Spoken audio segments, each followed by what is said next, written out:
What's going on, guys? It's Justin. So I guess I decided I'm gonna start doing Mazda Monday again because I'm kind of angry about this situation that's going on.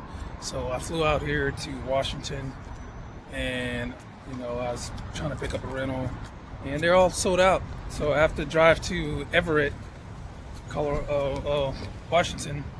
So Everett, Washington is like an hour away, maybe more. And I was hoping to pick up one of these Mazdas to drive down there, but they overbooked. I ended up getting a $30 Uber ride over to here to find out they don't have any vehicles for me. So luckily, the Uber driver that I did have, he told me about Turo on my way over here. So now I am about to go pick up a 2023 Miata, which is the last year of the Miata that I'm able to tune. Now, I don't know if I'm going to tune this car, but I'm probably going to tune this car because I haven't got a chance to tune a 2023, and it's the last year that I'm able to tune it. And also, I want to pull the data off the car because, I'm out here in Seattle to tune a car, so I might as well tune a few while I'm here. So yeah, guys, I'm going to drive this car, give you my impressions of it. On my hour drive, it's a manual, and I'll tune it. And maybe I'll ask the guy if he wants to keep the tune later on down the road. But yeah, we're gonna wait for him to pick me up, and we're gonna go get this 2023 Miata. Alright guys, I just picked up the Miata. The driver, the owner of the Turo, actually dropped me off because I was stuck at Enterprise. So he did me a favor and picked me up. We're gonna take this 2023. We're gonna drive to Everett. Stick shift. And you got this thing on the windshield. Pull it off. There we go. Got the nice Recaros. Yep. Good for short people like me. This whole situation's messed up. This shop is gonna close in an hour of me being there, so I'm gonna try to make it down there to tune this 2.0 CX-5. Let's see what we can do, guys. At the light, turn left onto 164th Avenue Southeast. And there's construction going on. Continue for 2 miles. Slow. Alright, let me drive this car, guys. 2 hands. I shouldn't be filming and driving, but this is like the perfect twisty road down to Everett to test this car out. This is an amazing road. So yeah, I'm getting to push the Miata around some curves on my way to the shop. Surprising. I'm loving it.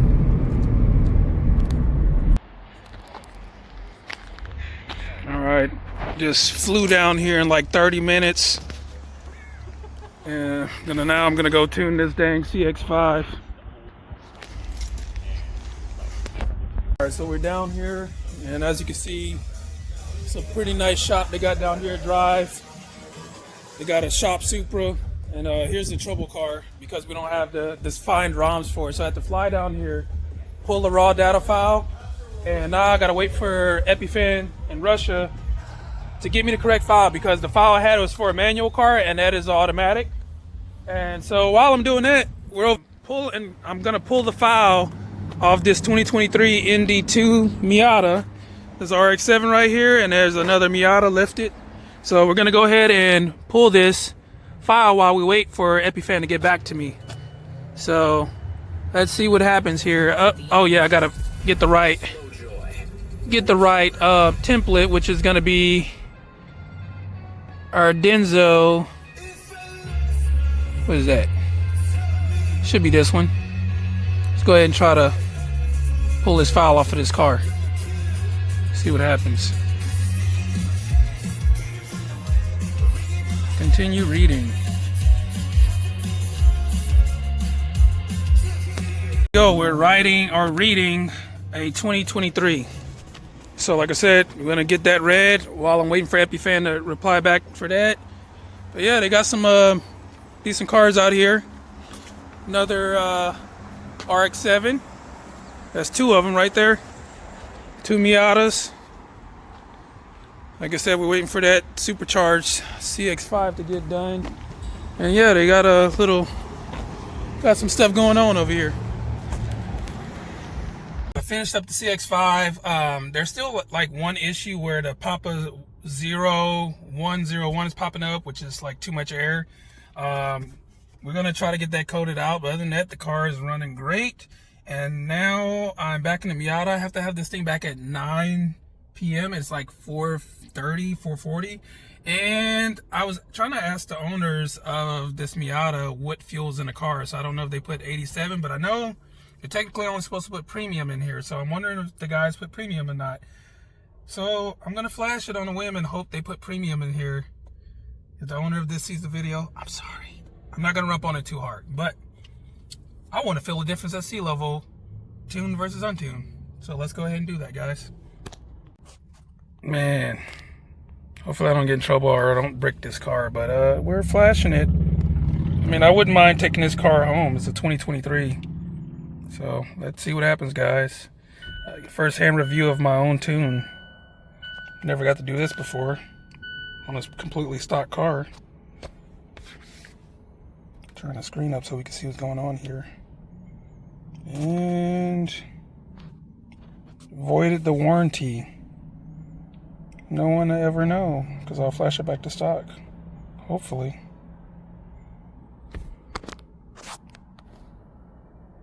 Guys, never do this to someone's car unless you're willing to risk buying it. So even if you're willing to risk buying it, don't do it to their car. But I'm gonna do it. I kind of warned him. But yeah, it's almost done flashing right now. There we go. It did stop mid-flash, so I had to reflash the stock file and then try it again because I had it set up wrong. Because I had it set up for Mazda Edit Personal and I have Professional. But anyways, anytime it stops mid-flash, flash stock. Try to turn the car on and off and then flash the stock file. Every time. So we're gonna try to drive this back and I'll let you know how things go. It's done flashing. There we go. We have voided the factory warranty. Uh-oh.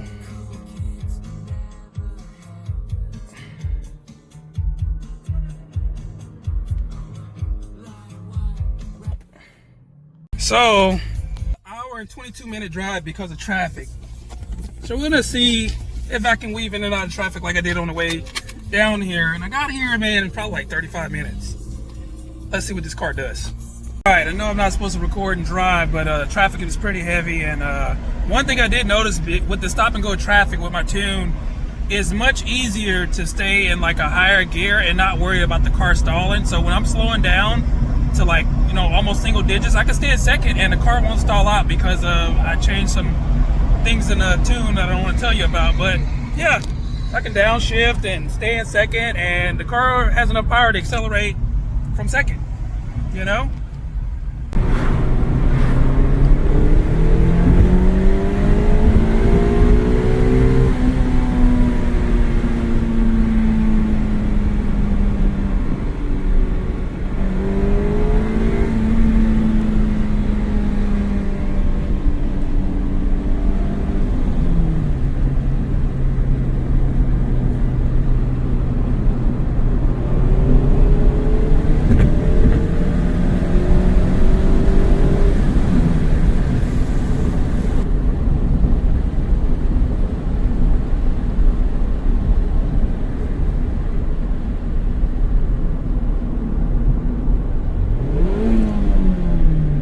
Got done ripping this 2023 ND2 Miata around the back roads, man.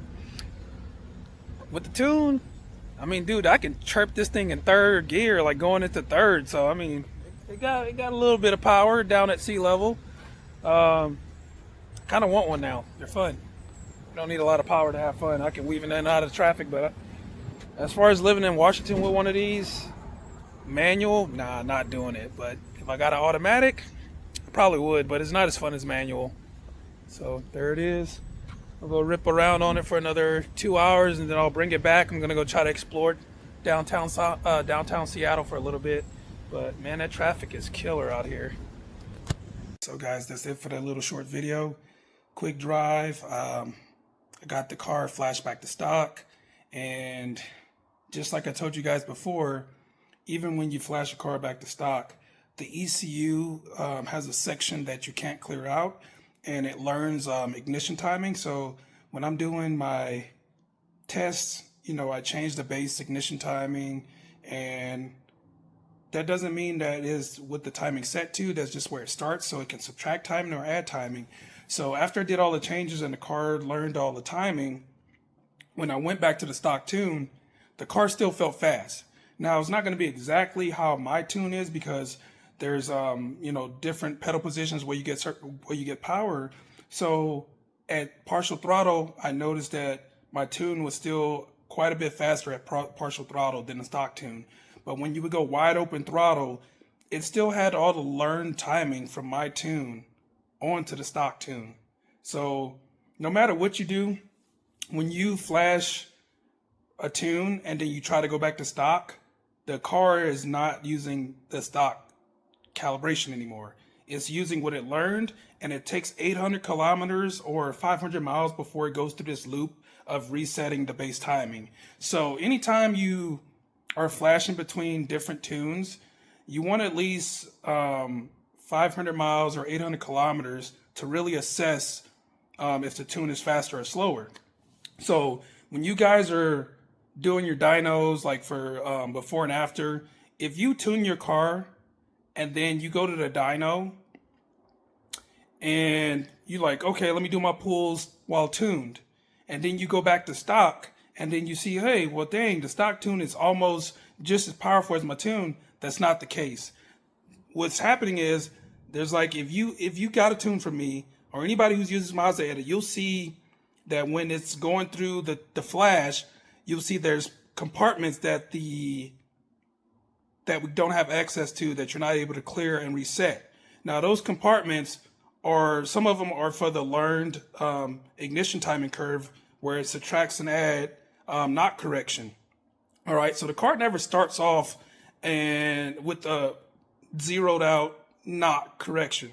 It goes based off your previous drive cycles. So that's why if you have the turbo model, you can run 87 to 93. And I know some guys are complaining about, like, they put 93 in the tank and they're not noticing a difference between 93 and 87. That's because it has to go through its knock correction cycle again, and it restarts that cycle every 500 miles or 800 kilometers. So in order for you to fully see the effects of changing from 87 to 93, the car needs to go through its knock correction, right? So it starts at a base timing, and then say my timing's 10.